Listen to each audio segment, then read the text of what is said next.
같이 함께 말씀 가운데 나가겠습니다.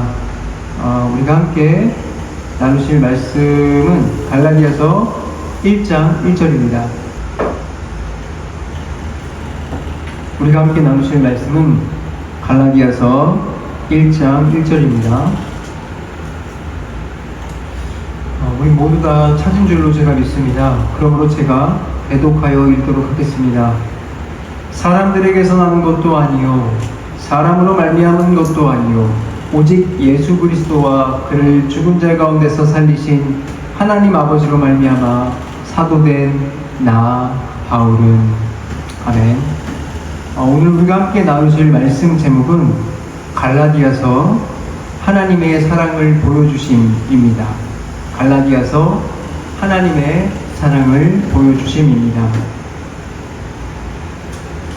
제가 지금 설교를 시작하며 제목을 말씀드린 것과 마찬가지로 갈라디아서를 우리에게 주신 것은 아주 명확합니다.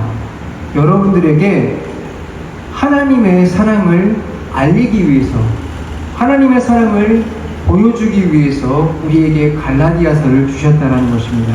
여러분, 하나님께서 우리에게 보여주신 최고의 사랑이 무엇입니까? 이것입니다. 여러분들을 구원해 주신다고 약속을 하셨고 이를 이루신 것이 바로 하나님께서 우리에게 보여주신 최고의 사랑의 표현인 것입니다. 여러분들은 이 사실이 인지되고 있는지 모르겠습니다. 그러나 여러분들이 지금 갈라디아 설교를 듣고 있지 않습니까? 그리고 여러분들은 집에 가서 갈라디아서를 읽을 수가 있습니다. 여러분들 갈라디아서의 설교를 들을 수가 있다는 것, 갈라디아서를 읽을 수가 있다는 것, 이것 자체가 여러분들에게 하나님께서 구원의 기회를 주시는 은혜라는 것을 아셔야 한다는 것입니다.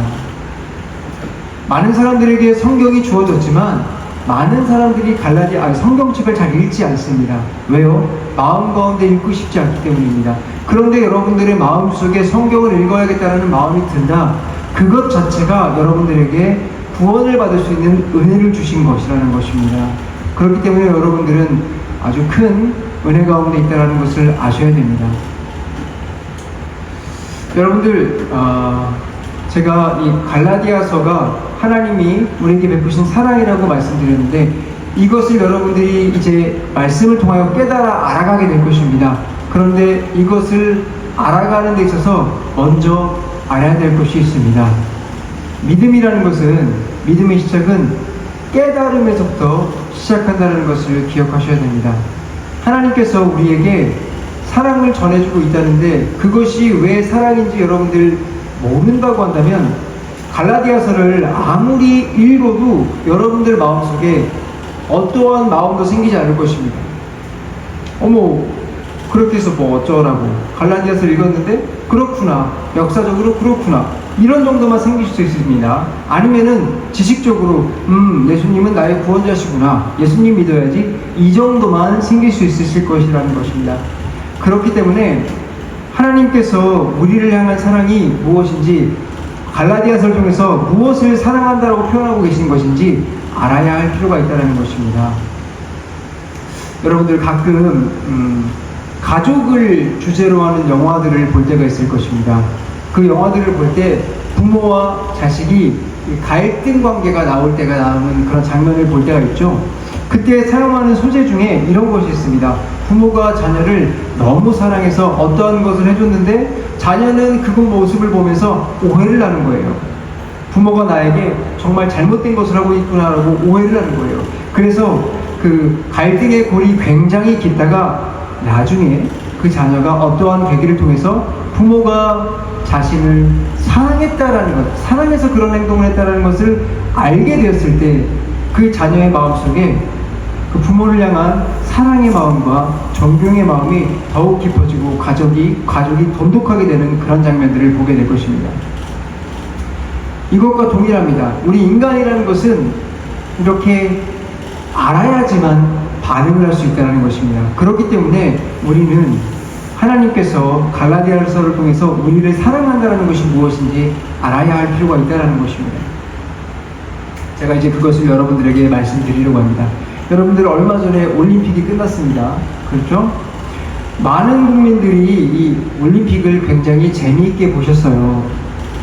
그런데 이 올림픽, 이번 2024년 올림픽을 통해서 굉장히 난리 났던 장면이 있었죠. 그 오프닝 장면을 통해서 난리가 났었습니다. 올림픽은 보통 보면은 이 오프닝을 통해서 이 어떤 그 나라를 알리고 올림픽이라는 행사를 통해서 어떠한 것들이 진행되는지를 보여주는 경우가 많습니다. 그런데 이번 올림픽은 굉장히 이상했어요. 오프닝이 어떻게 이상했냐면 굉장히 어둡고 침침한 것들을 보여주다가 마지막에 가서 그들이 보여준 것이 무엇이냐, 최후의 만찬의 모습을 보여줬다는 것입니다.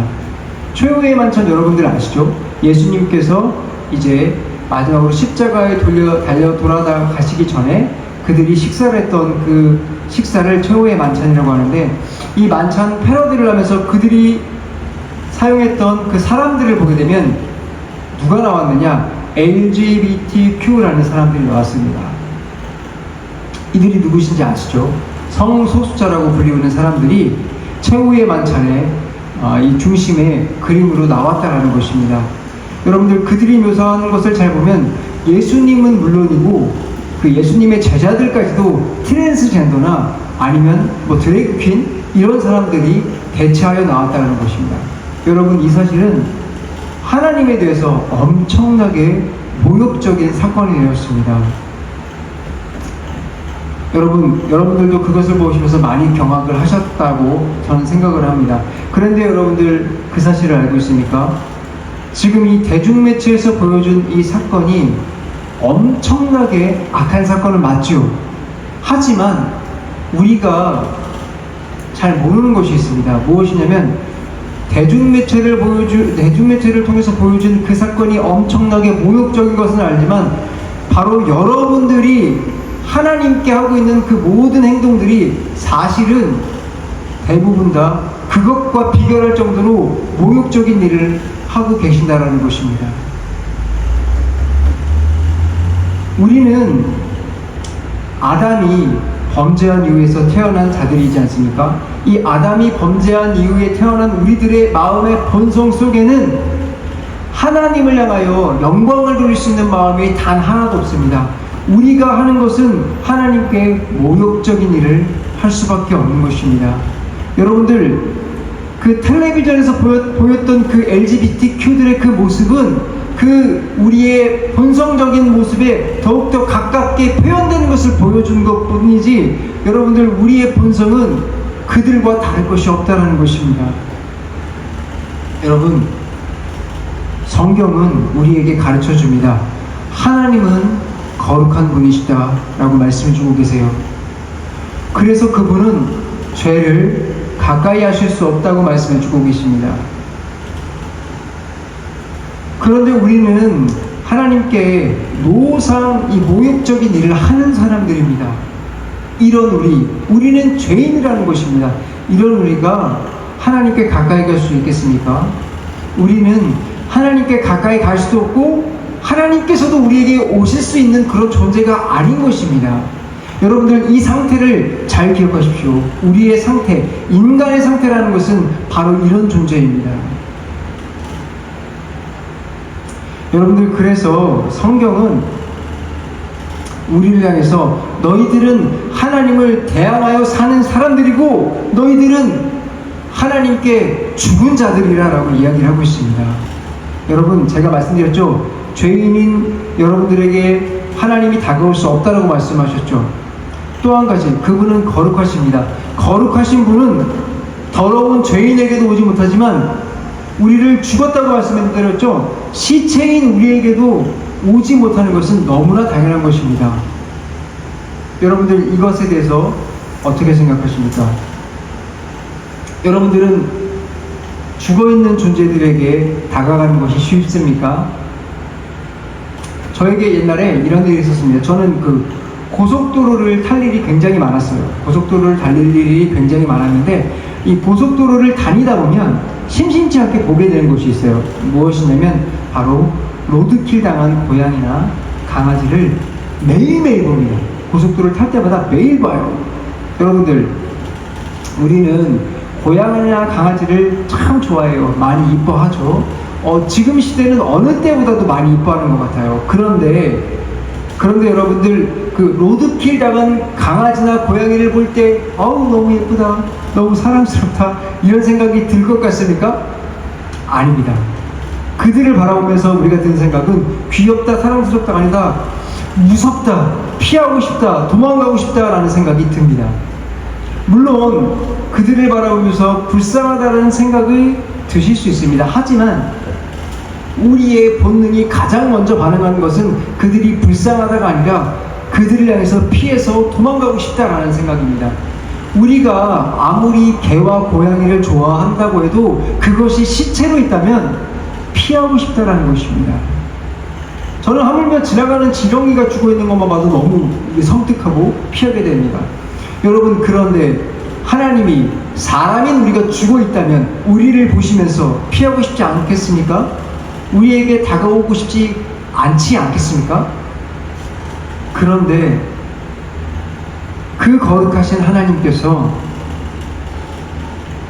우리에게 다가오십니다. 거룩하신 하나님은 우리와 다른 분이십니다. 눈만 뜨면 죄를 짓고 있는 죽어있는 여러분들을 향해서 하나님은 친히 다가오셨습니다. 하나님은 거룩하시고 공의롭기 때문에 우리에게 다가올 수가 없어요. 근데 우리를 보시면서 다가오셨다는 것입니다. 왜 오셨을까요? 여러분들을 살려주고 싶기 때문에 다가오셨다는 것입니다. 여러분들이 하나님 보시기에 분명 죽은 자이고 죄인이지만 여러분들을 보시기에 너무나 하나님은 사랑하기 때문에 여러분들을 살리고자 하는 마음이 더욱 크셔서 여러분들에게 다가오셨다는 것입니다. 여러분들에게 하나님의 말씀이 계시되고 있다. 여러분들에게 하나님의 말씀이 들려주고 있다. 여러분들이 교회 가운데 나올 수 있다. 여러분들 하나님의 은혜와 사랑을 보여주고 계신 것입니다. 여러분들, 이것이 바로 하나님의 사랑인 것입니다. 그 사랑을 바로 여러분들에게 보여주기 위해서 여러분들에게 오늘 이 시간에도 찾아오셔서 갈라디아서를 여러분들에게 주신 것입니다. 여러분들이 갈라디아서를 통해서 하나님의 사랑을 듣기 원하고 구원받기를 원하시는 것입니다. 여러분들이 하나님의 사랑을 받아서 여러분들이 살아나서 하나님께 영광을 돌리는 모습을 너무나 보고 싶어 하신다는 것입니다. 그래서 여러분들에게 구원의 기회를 주시는 것입니다. 그러므로 여러분들, 제가 여러분들에게 갈라디아서가 들어가는 이 시점 앞에서 간절히 바라는 것이 있습니다. 하나님의 이 귀한 사랑을 가볍거나 우습게 여기지 않기 바랍니다. 이 귀한 말씀을 들을 준비를 마음 가운데 하시길 바랍니다. 하나님께서 어떻게 여러분들을 사랑하셨는가, 그 모습을 이제 보여줄 것입니다. 이것을 기대하시고 고대하시길 바란다는 것입니다. 자, 이제 저는 여러분들에게 이 위대한 사랑의 첫 마디에 도착하려고 합니다. 본문을 한 번 더 같이 읽어보겠습니다. 사람들에게서 난 것도 아니요 사람으로 말미암은 것도 아니요 오직 예수 그리스도와 그를 죽은 자 가운데서 살리신 하나님 아버지로 말미암아 사도된 바울은, 지금 우리가 읽은 우리말 성경에는 이렇게 되어 있죠. 시작이 사람에게서 난 것도 아니요 라고 시작을 하고 있습니다. 하지만 이 말씀은 너무나 귀한 말씀입니다. 하나님께서 우리에게 이 성경을 주실 때 우리나라 문맥에 맞춰서 너무나 잘 번역해서 주신 온전한 말씀이라고 생각을 합니다. 하지만 저는 오늘 여러분들에게 이 순서가 아니라 원래 오리지널 바울이 썼던 그 헬라어의 순서를 통해서 좀 보기를 원합니다. 이 하나님께서 우리에게 성경을 주실 때 순서에도 진리가 있다는 것을 여러분들 아시기 바랍니다. 그렇기 때문에 우리 원문의 순서가 어떻게 됐는지 한번 생각을 해봤으면 좋겠습니다. 여러분, 이 원문의 순서는 영어도 동일하게 시작을 해요. 무엇으로 시작을 하느냐? 사람들에게서 난 것도 아니요 라고 시작하는 것이 아니라 바울, 영어로는 폴, 이렇게 시작한다는 것입니다. 바울, 폴. 하나님께서 갈라디아서를 우리에게 주시면서 가장 처음 주신 말씀이 뭐라고 그랬죠? 바울입니다. 바울. 도대체 하나님께서 이 바울을 통해서 우리에게 무엇을 말씀하고 싶으셨던 것일까요?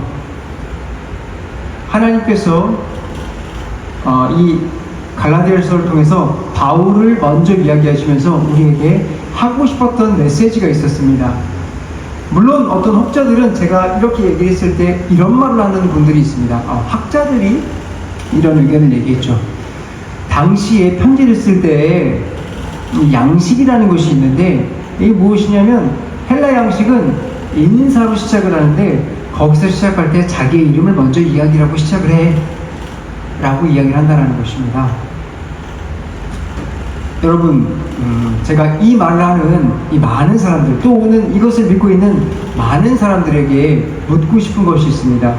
여러분, 하나님께서 바울이 편지를 쓰도록 하셨고 그것이 성경이 되도록 하셨습니다.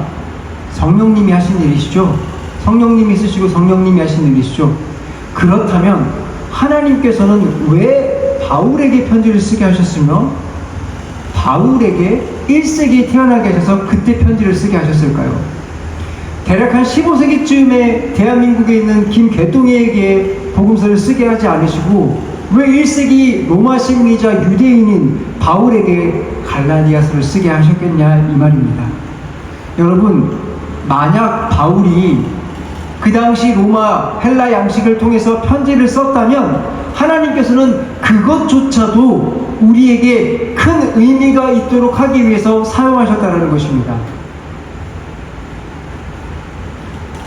여러분, 그것을 기억하셔야 됩니다. 그러므로 여러분들, 하나님께서 그 시대에 그것을 사용하셨다? 그것에 대해서 깊이 숙고하여야 할 것입니다. 이것은 또한 우리에게도 동일한 의미를 지닙니다. 여러분들은 왜 20세기 혹은 21세기를 살아가고 있습니까? 여러분들은 왜 20세기 태어나서 21세기를 살아가고 있습니까? 왜 이 나이를 살아가고 있습니까?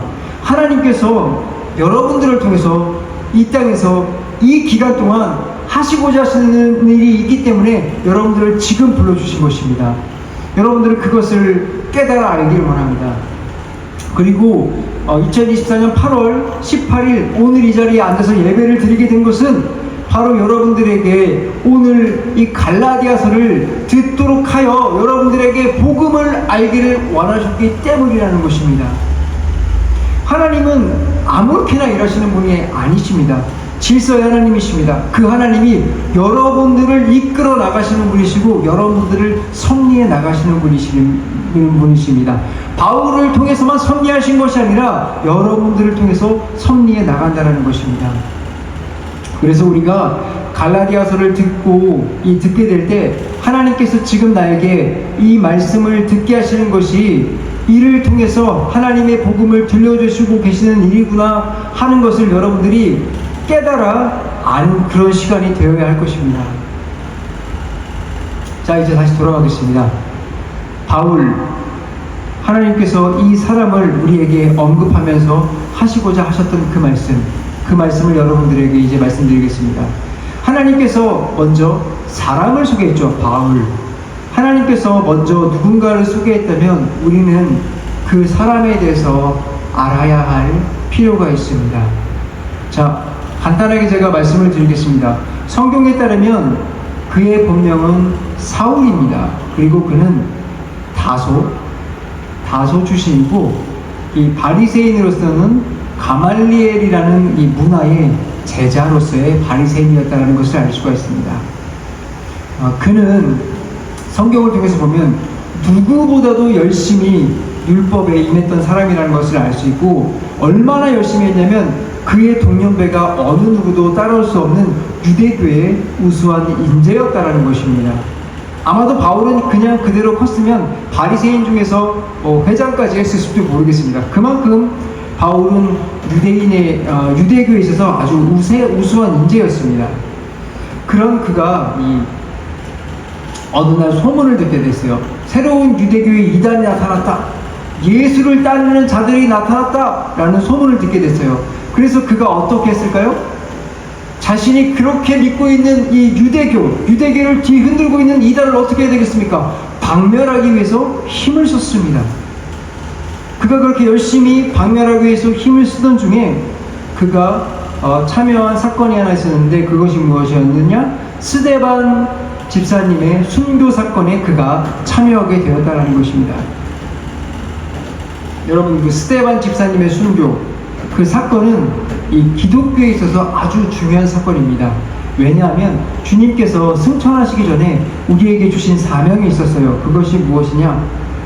땅끝까지 이르러 내 복음을, 주님의 복음을, 하나님의 복음을 전하라라고 말씀하셨어요. 그런데 그들이 이 성령을 받고 정말로 거듭난 신자가 되었음에도 불구하고 그들이 너무 서로를 사랑하다 보니까 하나님의 복음인 땅끝까지 전하라는 이 전도를 땅끝까지 가지 않고 자기네들끼리만 모여서 계속 예배를 드렸던 것입니다. 그래서 주님은 스데반 이 집사님을 통해서 이 땅끝으로 복음을 전할 수 있는 그 사건을 마련하십니다. 스데반 집사님이 순교를 통하여 그들에게 박해가 심해지게 되었고, 그것을 통해서 그들이 유대인을 떠나서 세상을 향해서 복음을 전하게 된 것입니다. 여러분, 그런데 이 스데반 집사님이 그가 순교당하기 전에 했던 그 일이 무엇인지 아십니까? 바로 그들에게 복음을 전했습니다. 복음을 아주 길게 전했어요. 53절, 거기 보면 53절에 이르는 그 절까지 아주 길게 유대인들, 거기 모여있는 유대인들 혹은 이방인들이 있었을지 모르겠습니다. 그들을 향해서 복음을 전했어요. 그들의 복음을 들었던 사람들은 그것을 듣고 하나님의 복음에 반응을 했어요. 어떻게 했느냐? 돌을 들어서 그를 죽였습니다. 그 당시에 그 복음을 똑똑히 전해들은 사람이 있었는데 그 사람이 누구냐? 바울이었습니다. 바울은 그때 당시에 그 복음을 들었어요. 하나님은 먼저 우리에게 이 바울이라는 인물을 통해서 이 사건을 먼저 주목해 보시길 원한다는 것입니다. 하나님께서는 복음이 누구에게 전해지기 원하시느냐? 바로 철저한 바리새인들에게도 복음이 전해질 수 있도록 인도하셨다는 것입니다. 스데반은 이 복음을 전하고 주님의 품으로 가게 되었죠. 하지만 그가 전한 복음은 스데반과 함께 죽어버린 것이 아니라 사람들의 가슴 속에 살아서 계속해서 전해지게 되었습니다. 그가 전한 복음은 온전하고 정확한 복음이었습니다. 그가 죽은 것은 방금 말씀드렸던 대로 바른 복음을 전했기 때문에 그 복음을 듣고 반응했던 사람들이 그를 죽였던 것입니다. 여러분, 말씀드렸던 대로 바울도 이때 주님의 복음을 들었습니다. 물론 이 당시에 바울은 그 복음을 듣자마자 들었던 생각은 저것이 이단이구나 라고 생각을 했다는 것입니다. 만약 그때 이 복음의 말씀이 성령님을 통해서 빛으로 조명되어서 바울에게 들어갔다면, 그 당시에 바울에게 들어갔다면 아마 바울은 스데반의 죽음을 동의하지 않았거나 혹은 그 죽음을 말렸을 수도 있습니다. 하지만 그는 죽음에 누구보다도 앞장섰습니다. 여러분, 이게 우리에게 무엇을 알려주냐? 우리가 그것을 먼저 마음속으로 받아들이지 못하던 먼저 하나님은 우리에게 복음을 들려주신다. 하나님은 우리에게 복음을 듣도록 하신다. 이것이 하나님께서 우리에게 말씀해 주시는 사건입니다. 바울을 통해서 우리에게 이야기하고 싶은 것은 여러분들이 이제 갈라디아서를 통해서 복음을 듣게 될 텐데, 혹시라도 이 복음을 통해서 주님께서 내 마음속에 아직 역사하지 않더라도 가장 먼저 해야 될 것은 복음을 듣게 하신다라는 것입니다. 하나님은 우리가 가장 먼저 바른 복음을 듣기 원하십니다. 그리고 여러분들에게 그 기회를 주신다는 것입니다. 비록 여러분들에게 지금 이 마음속에서 하나님의 사건이 들어오지 않는다 할지라도 여러분들에게 들려주시는 이 복음을 그러므로 여러분들은 들을 수 있게 되기 바랍니다. 여러분들, 어떤 사람들은 이 복음이 전해지는 것, 전도를 하는 모습을 보면서 이런 생각을 하는 사람들이 있어요. 복음을 전하고 있는 저 사람, 저 사람이 얼마나 멍청하면 저기서 지금 저러고 떼양볕에서 저렇게 전도를 하고 있느냐, 얼마나 가진 것이 없으면 얼마나 무식하면 저러고 있느냐 라고 손가락질하는 사람이 있습니다. 또한 이런 사람도 있습니다. 야, 돈 벌려고 별의별 마케팅을 다 하는구나, 교회에서 돈 한번 벌어보겠다고 저기 나와가지고 저렇게 효과적이지도 않은 것을 지금 전도하면서 열심히 나가고 있구나, 이렇게 생각하는 사람들이 있습니다. 하지만 여러분들, 그렇지가 않습니다. 하나님께서는 바로 여러분들에게 그런 사건들을 통해서 복음을 듣도록 해주고 계신 것입니다. 하나님께서는 여러분들에게 복음을 듣도록 기회를 주시는 것입니다. 그러므로 여러분들, 하나님께서 주시는 이 은혜의 기회에 감사할 수 있게 되기 바랍니다. 이 사실을 깨달아서 알게 되기를 소원합니다. 여러분들이 10년 가운데서 하나님께서 정말로 나에게 바른 복음을 전해주시고 계시는 거구나 라는 것을 깨달아 알기를 바란다는 것입니다. 지금 들리는 복음이 여러분들에게 아무런 동요가 일어나지 않더라도 여러분들, 제가 여러분들에게 권하고 싶은 것은 복음 가운데 나오시라는 것입니다. 여러분들, 복음이 들려지는 그곳에서 나오시길 바랍니다.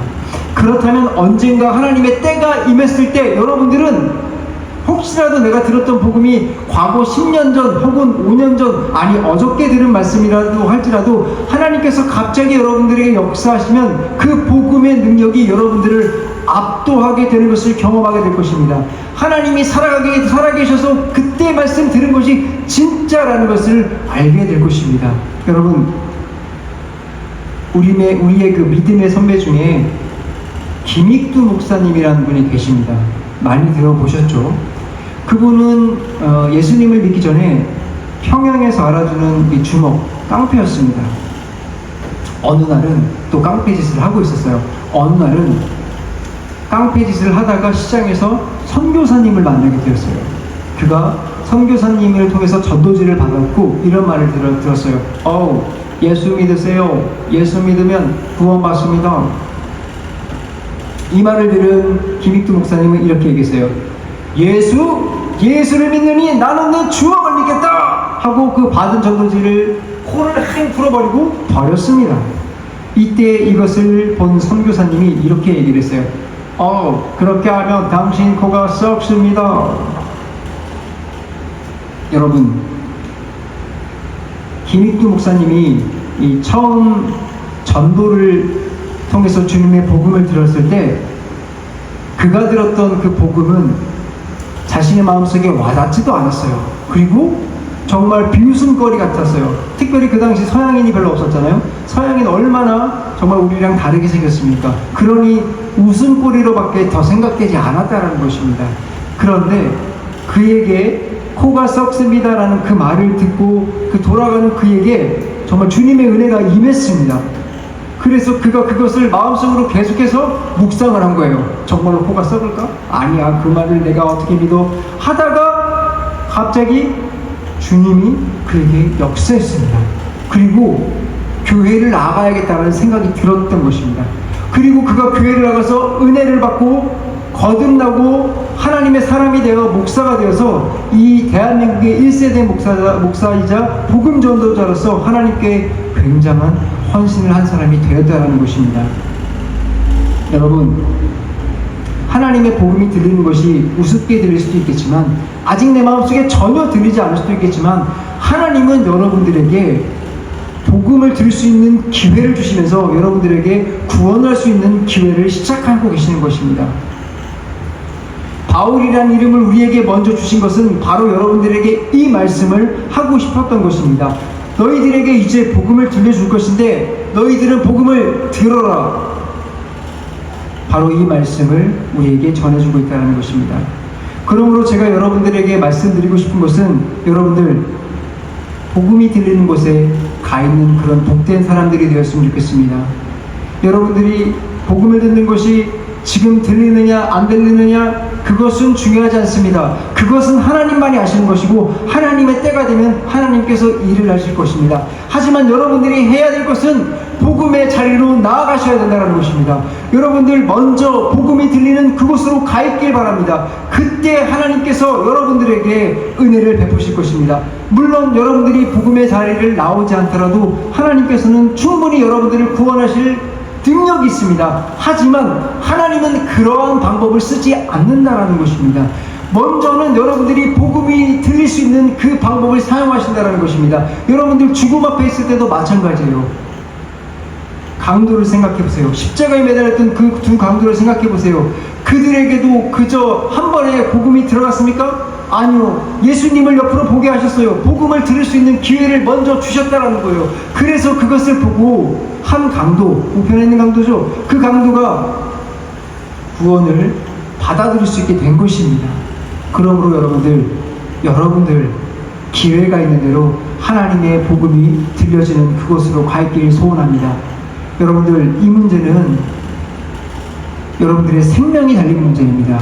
그러므로 여러분들 정말로 진지하게 생각하시고 복음이 있는 곳에 서 있길 바랍니다. 이제 계속해서 이어서 말씀드리겠습니다. 자, 이제 바울은 그 복음을 듣고 스데반의 죽음을 목격했습니다. 스데반의 죽음을 목격한 바울, 그는 무슨 생각을 했을까요? 아마도 그는 내가 너무나 하나님을 위해서 보람차고 선한 일을 하고 있구나 라고 생각을 했을 겁니다. 사람이 지금 죽어가는데 그런 생각을 했을 것이라는 겁니다. 왜 그렇게 추측을 하느냐? 바울이 보였던 그 다음 행보를 보면 알 수 있습니다. 그 다음 행보가 어디였습니까? 그들은 이제 스데반을 죽인 것을 모자라 이방을 향해서 뛰어갔습니다. 조금 전에 말씀드린 대로 하나님께서는 이 스데반의 순교를 통해서 기독교인이 세계 이제 선교사로 기독교인을 파송시키기 시작했다고 말씀을 드렸습니다. 그것을 바울도 소식을 들었습니다. 그래서 스데반과 같은 사람들을 처단하기 위해서 누구보다도 빠르게 이방으로 달려가고 있었던 것입니다. 우리는 그의 달려가는 마음 가운데서 한 가지를 깨달을 수 있습니다. 무엇이냐? 복음을 들었다. 중요한 것입니다. 복음을 들었다. 여러분들이 복음을 들었다고 해도 이 복음을 듣고 머리로만 이해하는 사건까지만 나에게 왔다면 그것은 여러분들을 구원하는 믿음이 아니라는 것이라는 것입니다. 여러분들에게 그 오해가 쌓이지 않도록 먼저 이 말을 하고 넘어가도록 하겠습니다. 여러분들, 하나님의 구원은 내가 인정을 하던, 이해를 하지 못하던 그것은 진리입니다. 그것을 잊어서는 안 됩니다. 그것이 변하지 않는다라는 것을 여러분들은 반드시 아셔야 됩니다. 그것에 대한 증거가 무엇입니까? 여러분들이 복음을 듣지 않고 지금 죽는다. 여러분들이 복음을 믿지 않고 지금 죽는다. 그러면 어떻게 됩니까? 여러분들은 하나님의 심판대 앞에 설 것이며 지옥으로 떨어지게 될 것입니다. 이것이 하나님이 전하는 것은 객관적으로 복음은 진리라는 것입니다. 이러한 것이 여러분들이 믿건 안 믿건 정말로 복음은 진리라는 것을 증거해 준다는 것입니다. 하나님의 복음은 이렇게 객관적인 진리입니다. 그렇지만 하나님의 진리는 아주 신비하기 때문에 이 객관적인 진리로만 알고 있는 자들, 머리로만 그것을 인지하고 동의하고 있는 자들에게는 구원이 주어지지 않는다라는 것을 여러분들이 인지하시기 바랍니다. 여러분들 정말 마음속에서 아직까지 그리스도가 믿어지지 않는다면 여러분들 아직 구원 가운데 있는 것이 아니라는 것을 기억하시기 바랍니다. 물론 그런 자가 구원 가운데 가고 있는 과정이라는 것이 아니라는 것은 아닙니다. 주님께서 정말 여러분들을 구원 가운데를 이끌어 가고는 있을 것입니다. 하지만 아직은 그 우리가 말하는 구원이라고 부르는 그 정의에 그 구원 가운데 아직 들어가 있지 못하다라는 것입니다. 그것을 위해서 무엇이 필요하느냐? 반드시 주관적으로 예수님을 만나야 한다는 것입니다. 여러분, 우리 바울의 달려감을 한번 볼게요. 그가 스데반의 진리의 설교를 들었어요. 그렇죠? 스데반이 이야기한 그 진리의 말을 들었지만 그가 죽게 바로 고꾸라지지 않은 것은 그가 그것을 듣고 객관적으로 그것을 알았기 때문입니다. 물론 그 말씀을 들었던 것을 통해서, 이 객관적인 진리를 통해서 보이는 반응이 동의가 아닐 수도 있어요. 다양한 양상으로 나타날 수 있습니다. 그것을 인정하는 수준에 있는 사람들도 있을 수도 있고요, 바울처럼 분노하여서 그 복음을 전하는 사람들에게 핍박하는 경우가 될 수도 있습니다. 하지만 확실한 것은 그가 객관적으로 복음을 온전하게 들었다는 것은 사실이라는 것입니다. 그러므로 그는 그 복음을 머리로 이해했을 것입니다. 그렇기 때문에 스데반을 죽인 것입니다. 특히 바울은 굉장히 머리가 좋은 사람이에요. 그 말을 온전하게 이해를 했을 거예요. 그렇지만 이 머리로 이해한 것에서 우리는 한 걸음 더 나아가서 구원으로 이끌어주시는 성령님의 역사가 필요하다는 것을 이제 여러분들을 깨달으셔야 된다는 것입니다. 우리가 주님을 주관적으로 만날 수 있는 그 사건이 무엇입니까? 성령님께서 내 속에 오셔서 내 속에서 정말로 이 말씀이 너를 위한 사건이야 라는 것을 깨닫게 해주실 때에만 우리가 정말로 구원 가운데 임할 수 있다는 것입니다. 그러므로 여러분들 이 말씀 앞에 정신 바짝 차리고 들으셔야 될 줄로 믿습니다. 지금 여러분들은 어디에 있습니까? 지금 여러분들은 정말로 어디에 있습니까? 그저 내가 지금 복음을 객관적으로 인정하고 동의하고 머리로만 정말로 믿고 있는 수준에 있는데, 그런데도 불구하고 내가 진짜 그리스도인이라고 착각하면서 살아가는 것은 아니십니까? 여러분들이 그렇게 살아가고 있다면 여러분들은 사실은 불신자보다도 더 위험한 상태일 것입니다. 그러므로 여러분들, 오늘 말씀에 비추어서 여러분들을 점검하여 보시기 바랍니다.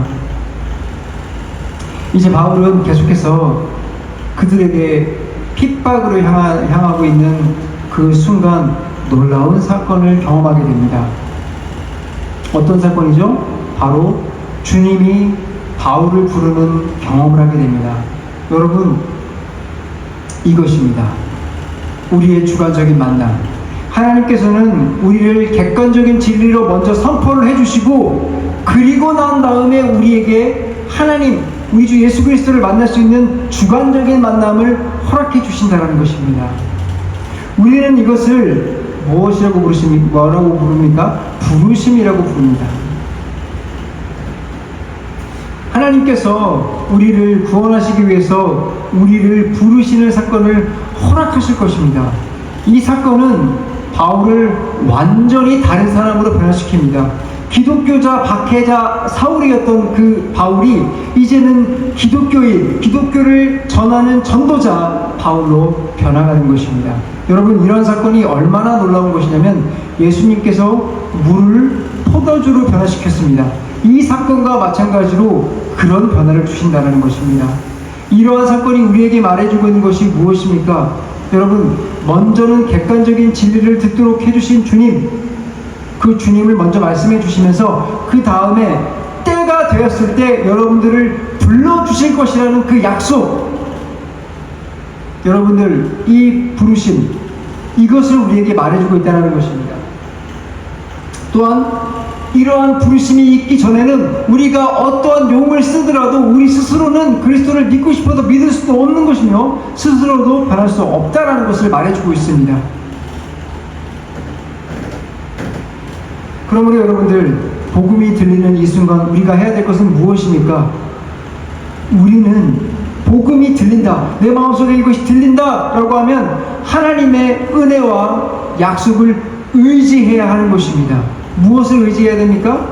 지금 여러분들에게 바울이라는 이름을 주시며 그를 부르셨던 그 모습을 통해서 여러분들에게도 약속해 주셨던 이 약속을 듣기 원하신다는 것입니다.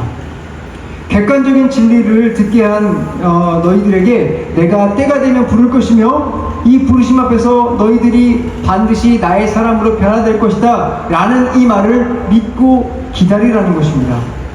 여러분들, 이 약속이 여러분들의 가슴 속에 있습니까? 여러분들은 이 약속이 믿어지시고 기다려주십니까? 그렇다면 여러분들, 제가 간절히 바랍니다. 이 약속을 쉽게 두지 마십시오. 이 약속을 시간이 지나면서 그저 없었던 것이라고, 내가 잘못 착각했던 것이라고 생각하지 마시기 바랍니다. 이 약속을 의지하여 하나님께서 정말로 내게 임하실 것이라는 것을 믿고 기다리시길 바랍니다. 하나님께서 우리에게 바울이라는 이름을 주시면서 여러분들이 정말로 변화되기를 기다리신다는 것을 기다리시길 바랍니다. 이 복음을 듣고 있는 여러분들이 이 약속이 부디 여러분들 가슴에 새겨졌으면 좋겠습니다. 성령님께서 이것이 바로 너희에게 하는 약속이라는 것을 들을 수 있게 되었으면 좋겠습니다. 만약 이 말씀이 들린다면 여러분들 기다리시길 바랍니다. 여러분, 하나님께서 이제 말씀을 마무리하도록 하겠습니다. 하나님께서 우리에게 갈라디아서를 주시며 가장 먼저 바울이라는 단어를 주시면서 시작을 했습니다. 이것은 우리에게 엄청나게 중요한 것입니다. 바울이라는 인물을 통해서 우리에게 역사하실 하나님을 볼 수 있도록 준비해 주시기 때문입니다. 주께서 바울에게 그러셨던 것과 같이 여러분들에게도 복음의 진리를 객관적으로 그리고 정확하게 전달해 주셨을 것이라고 믿습니다. 그리고 여러분들은 이 사실을 하나님께서 정말로 믿기 바라신 줄로 믿습니다. 또한 이 복음을 주신 그 복음이 바로 너를 위해 주신 것이라는 것을 알리기 위해서 부르심으로 우리와 관계를 시작하려고 하고 있습니다. 그것은 우리를 진짜 구원으로 이끄시는 부르심입니다. 누구보다도 그리스도인을 증오했던 바울이 변화되었습니다. 그것과 마찬가지로 여러분들에게도 변화시켜 주실 분은 바로 예수님이십니다. 그러므로 여러분들이 해야 될 것은 이 구원의 약속을 믿으시기를 바랍니다.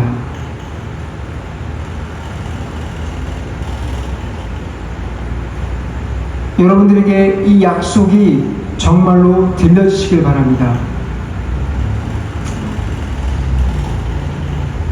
여러분들 마음속에 하나님을 알고자 하는 소망이 그래서 생겨서 또 그분을 고대하는 한 주가 되시기를 제가 간절히 기도하겠습니다. 여러분 이제 기도하겠습니다.